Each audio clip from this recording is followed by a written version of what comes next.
Yang ketiga ayat 1 sampai yang ke-10 dari kitab Yunus pasal yang ketiga ayat 1 sampai yang ke-10.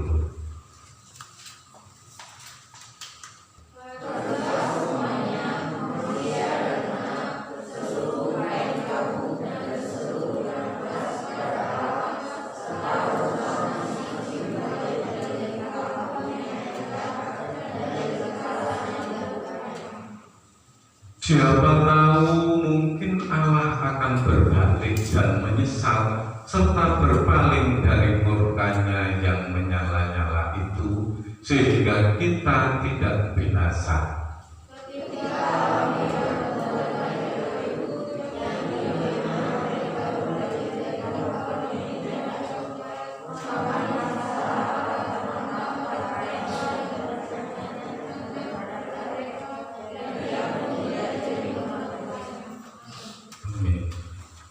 Berbahagialah setiap orang yang mendengar firman Tuhan, merenungkannya siang dan malam, terlebih mau melakukannya di dalam kehidupannya sehari-hari. Haleluya.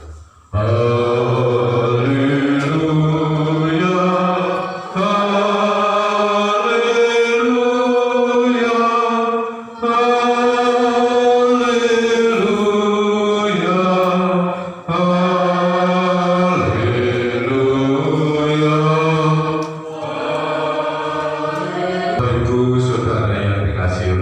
Yesus Kristus,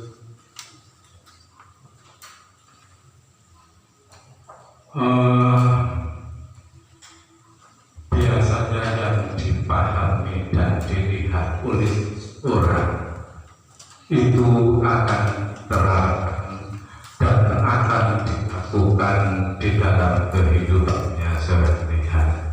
Contohnya demikian, Bapak Ibu.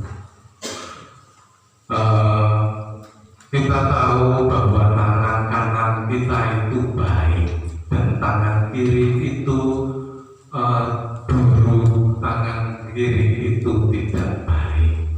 Oleh sebab itu, setiap apapun yang kita kerjakan atau kita lakukan, setiap apapun, bahkan setiap kita meminta, kita mengambil atau memberikan sesuatu dengan tangan kiri itu dianggapnya tidak baik, itu dianggapnya jahat. Dan itulah yang kita tanamkan di dalam kehidupan anak-anak kita. Kalau kita melihat anak-anak kita dengan memberikan sesuatu kepada temannya atau kepada orang tua misalnya dengan tangan kiri, maka kita akan mengatakan bahwa tangan kiri tidak baik, pindah ke tangan kanan dan berikanlah dengan tangan kanan. Demikian Bapak Ibu, apa yang kita lihat dan kita pahami bahwa itu sesuatu yang baik, itulah yang diterapkan, yang dilakukan di dalam kehidupan kita masing-masing. Lalu Bapak Ibu, bagaimana seorang Kristen memahami tentang Tuhan, memahami tentang Allah, apa yang kita pahami? Bapak Ibu, saudara yang dikasihi oleh Tuhan Yesus Kristus, misalkan demikian, misalkan saya dulu yang pertama itu tidak dikenal oleh orang-orang, tetapi ketika orang itu cuma mendengar bahwa ada nama yaitu Pranto misalnya, orang saling bertanya dan ingin melihatnya seperti apa Pranto itu. Bapak Ibu, kalau saya bersembunyi di sini, bersembunyi di belakang mimbar, Bapak Ibu maka tidak akan melihat, tidak akan mengenali saya. Tetapi ketika saya angkat tangan saya satu, oh itu toh Pranto, itu toh Pranto, tangan. Bapak Ibu, terus kalau saya berdiri di hadapan Bapak Ibu di depan mimbar,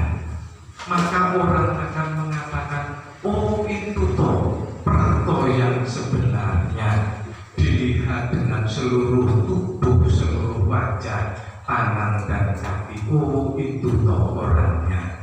Ternyata orangnya jelek, tua, hitam pula.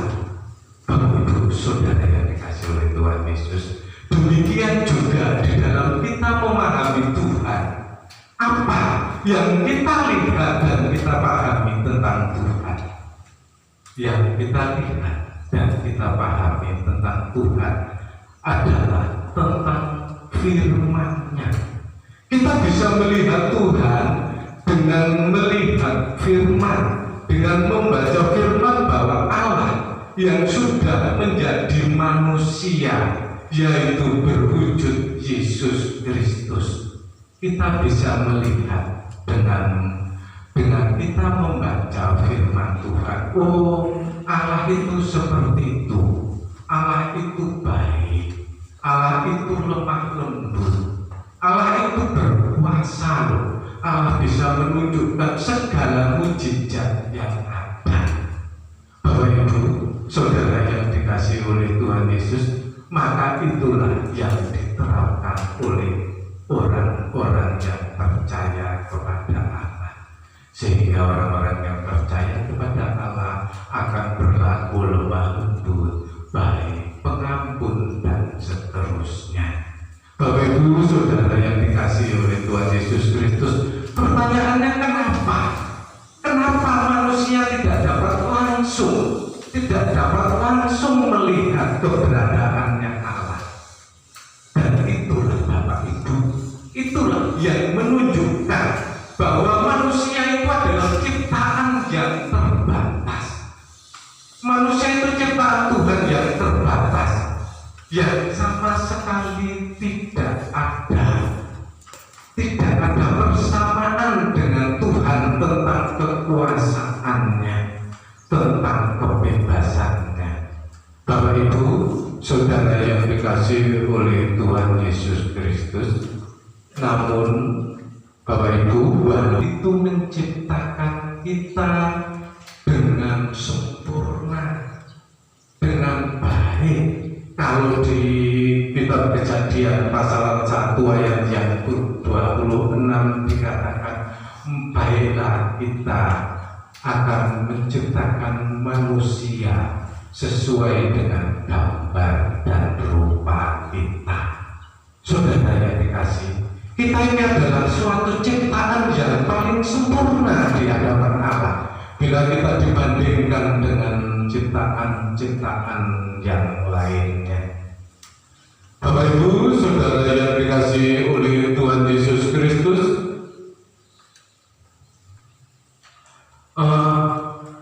kalau kita adalah ciptaan-ciptaan Allah, maka kita bukan lagi hamba Allah, tetapi dikatakan bahwa kita ini adalah rekan sekerja Allah. Tuhan katakan bahwa kita ini adalah rekan sekerja Allah yang diberi kuasa, diberi kebebasan oleh Allah. Bapak Ibu Saudara yang dikasih oleh Tuhan,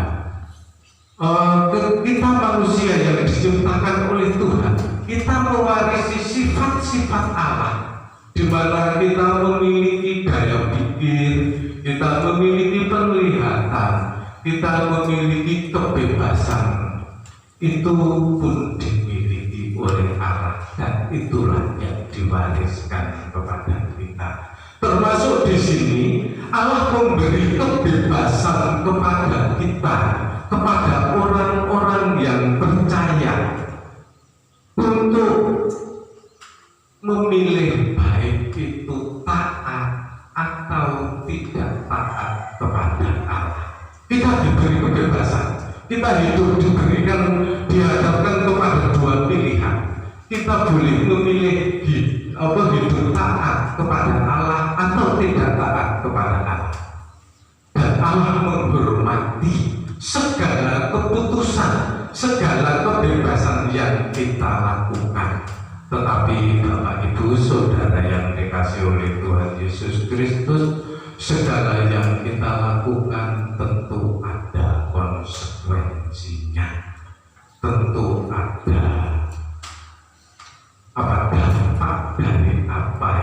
kita lakukan. Kalau kita melakukan tidak taat kepada Allah, maka hukuman yang akan diberikan kepada kita. Tetapi kalau kita taat kepada Allah, maka keselamatanlah yang akan kita dapatkan. Bapak Ibu, saudara yang dikasihi oleh Tuhan Yesus Kristus, walaupun kita sebagai manusia diberi kuasa dan kebebasan untuk mengelola, untuk melestarikan segala yang sudah diciptakan Allah di muka bumi ini, untuk berlangsungnya untuk kelestarian, untuk supaya tidak punah apa yang sudah diciptakan oleh Tuhan. Namun kebebasan kita adalah tetap berada di bawah penguasaan Allah, di bawah pengawasan Allah, karena kita adalah ciptaan Allah. Bapak Ibu saudara yang dikasihi oleh Tuhan Yesus Kristus, begitu pula tentang Yunus. Dari kisahnya Yunus, Bapak Ibu saudara yang dikasihi oleh Tuhan Yesus Kristus, Yunus mempunyai kebebasan lain. Yunus mempunyai pandangan lain. Yunus berpikir yang diperintah oleh Allah untuk datang ke kota Niniwe, untuk mengatakan firman Tuhan, hukuman Allah tentang Niniwe. Yunus berpikir lain. Yunus berpikir bahwa orang-orang Niniwe itu sangat-sangat jahat. Mereka semuanya melakukan apa yang jahat di mata Allah. Dan Yunus berpikir bahwa kota Niniwe beserta seluruh isinya itu sudah pantas untuk menerima hukuman. Itulah sebabnya Yunus memilih untuk pergi sejauh mungkin, yaitu dengan maksud supaya Yunus itu tidak ditemui oleh Tuhan lagi. Bapak Ibu yang perlu disadari bahwa kemanapun manusia pergi, kemanapun manusia bersembunyi, tetap dapat dilihat, tetap dapat ditemui oleh Allah. Bapak Ibu saudara yang dikasihi oleh Tuhan Yesus, sehingga Yunus pergi sejauh mungkin, bahkan Yunus sampai ditelan oleh seekor ikan paus. Bapak Ibu, di dalam perut ikan itu Yunus selama 3 hari 3 malam sama sekali tidak bisa melakukan sesuatu untuk keluar dari perut ikan itu. Itulah yang menyebabkan dan itulah yang menandakan bahwa Yunus sebagai manusia ciptaan Allah adalah manusia yang terbatas. Bahkan keterbatasan Yunus tidak mengerti apa sebenarnya rencana Allah terhadap dia. Bapak Ibu saudara yang dikasihi oleh Tuhan Yesus Kristus, rupanya Allah punya rencana lain, bahwa dari dalam perut ikan supaya Yunus sadar bahwa Yunus adalah ciptaan yang tidak dapat melakukan apa-apa, bahwa Yunus sadar bahwa Allah segala pencipta ini dan Allah yang berkuasa atas kehidupannya Yunus, sampai Yunus dimuntahkan dari perut ikan paus dan Yunus kembali ke darat dan melakukan apa yang difirmankan oleh Tuhan. Lalu Bapak Ibu saudara yang dikasihi oleh Tuhan Yesus Kristus, lalu bagaimana dengan kehidupan kita masing-masing sebagai orang percaya? Jika kita mendapati suatu permasalahan yang besar, yang rasanya tidak mungkin kita untuk dapat melakukan lakukan untuk menyelesaikan masalah itu, di dalam penderitaan itu, kita tidak dapat keluar dan bebas dari penderitaan itu. Bapak Ibu perlu disadari bahwa jangan-jangan ada proses Allah di dalam hidup kita, bahwa di dalam segala penderitaan yang kita alami dan kita merasa bahwa kita tidak dapat keluar atau bebas dari masalah, ada rencana Allah. Jangan-jangan kita sedang dipakai oleh Allah untuk menyatakan hukum-hukum Allah kepada orang lain. Bapak Ibu, saudara yang dikasihi oleh Tuhan Yesus Kristus, di dalam penderitaan seperti itu, mari kita bersama-sama menyadari bahwa kita adalah orang yang terbatas, dan kita menyadari bahwa segala kuasa ada di tangan Allah. Oleh sebab itu, Bapak Ibu, saudara yang dikasihi oleh Tuhan Yesus Kristus, mari kita bersama-sama untuk melakukan kehendak Allah.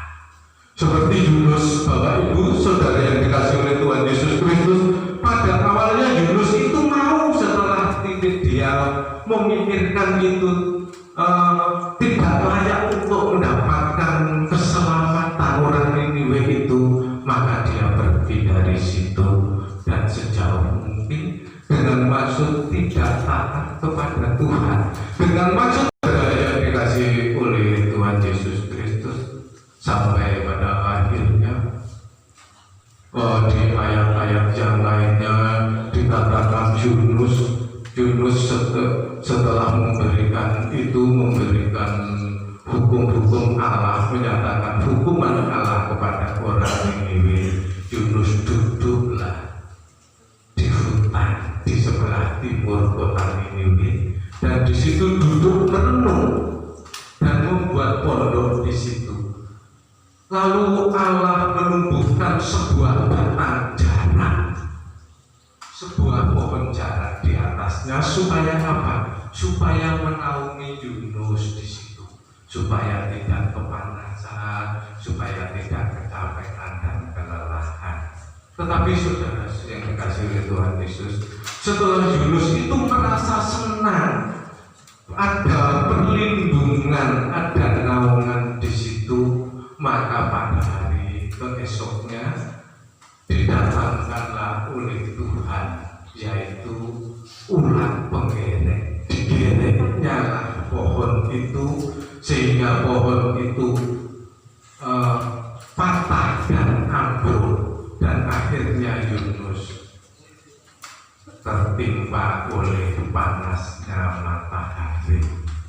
Lalu marah di situ, marah lagi Yunus, marah lagi. Lalu Allah mengatakan begini, Yunus, kalau pohon ini kamu tidak menanamnya, kamu tidak menumbuhkannya, dan pohon ini menaungi kamu, dan tiba-tiba juga pohon ini lenyap dari kamu, apa kamu marah?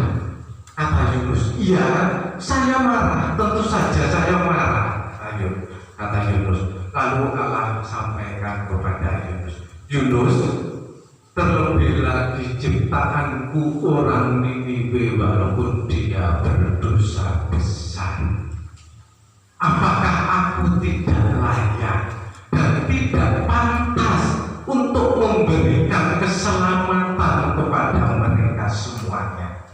Wajahnya memaklumkannya, mengabarkannya, memberitakannya kepada seluruh rakyatnya, untuk semuanya berpuasa, orang dewasa, anak-anak itu juga tenang, harus berpuasa, tidak boleh makan dan minum. Orang-orang Niniwe dengan ketulusannya bertobat, berpuasa di hadapan Allah, maka rencana Allah yang tadinya menghukumnya Kini hati Allah luluh, mengubah rencananya, rancangannya itu dari menghukum menjadi menyelamatkan orang-orang Niniwe. Saudara yang dikasihi oleh Tuhan Yesus Kristus, dalam perikop ini jelas sekali bahwa kita diingatkan, kita disadarkan, jangan-jangan di dalam kehidupan kita, jika kita menderita menghadapi masalah, kita ini sedang diproses oleh Tuhan supaya menjadi pelaku firman-Nya, supaya boleh menjadi penyampai dari firman Tuhan itu. Bapak Ibu, saudara yang dikasihi oleh Tuhan Yesus Kristus, untuk itu mari kita bersama-sama, kita yang adalah umat ciptaan Allah, di dalam penderitaan seperti itu, jangan kita merasa bahwa Tuhan Allah sedang menghukum kita. Jangan merasa bahwa Tuhan Allah itu tidak adil. Bahkan sampai kita meninggalkan Tuhan, sampai kita menjauh daripada Tuhan, sampai kita tidak bersekutu, tidak beribadah kepada Tuhan.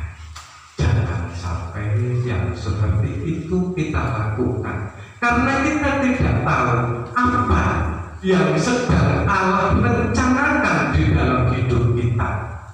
Sekali lagi, mungkin ada misi yang harus kita bawa, yang harus kita sampaikan kepada orang-orang sekitar kita, yaitu menyampaikan hukum Allah dan menyampaikan kabar keselamatan kepada Allah.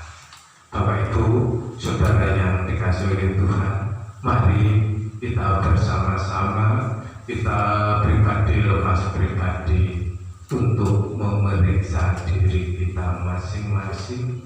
Mungkin ada di dalam hidup kita yang sedang bermasalah, mungkin ada di dalam hidup kita ini yang menghadapi penderitaan yang sangat-sangat sulit dan merasa kita tidak mampu, untuk membebaskan kita sendiri. Mari kita sadari semuanya itu, bahwa mungkin ada rencana Allah untuk kita semuanya. Bapak Ibu, saudara yang dikasihi oleh Tuhan Yesus Kristus, akhirnya mari kita bersama-sama mengoreksi diri dan kita semangat. Kita mari pergi untuk menyampaikan pertobatan itu kepada orang lain.